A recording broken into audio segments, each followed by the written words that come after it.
আমার সেই গল্পটা এখনো শেষ হয়নি।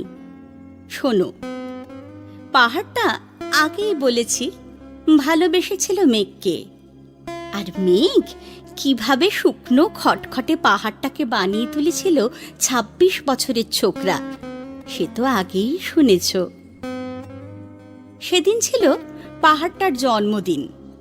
পাহাড় মেঘকে বললে, আজ তুমি লাল শাড়ি পরে আসবে। মেঘ পাহাড়কে বললে, আজ তোমাকে স্নান করিয়ে দেব চন্দন জলে। ভালোবাসলে নারীরা হয়ে যায় নরম নদী, পুরুষেরা জ্বলন্ত কাঠ। সেইভাবেই মেঘ ছিল পাহাড়ের আলিঙ্গনের আগুনে, পাহাড় ছিল মেঘের ঢেউ জলে।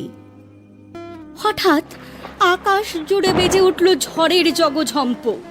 ঝাঁকড়া চুল উড়িয়ে ছিনতাইয়ের ভঙ্গিতে ছুটে এলো এক ঝাঁক হাওয়া।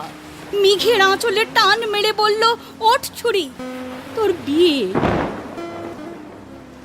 এখনো শেষ হয়নি গল্পটা। বজ্রের সঙ্গে মেঘের বিয়েটা হয়ে গেল ঠিকই, কিন্তু পাহাড়কে সে কোনো দিনই ভুলতে পারল না। বিশ্বাস না হয় তো চিড়ে দেখতে পারো পাহাড়টার হাড় পাঁজর। ভিতরে থই থই করছে শত ঝর্ণার জল।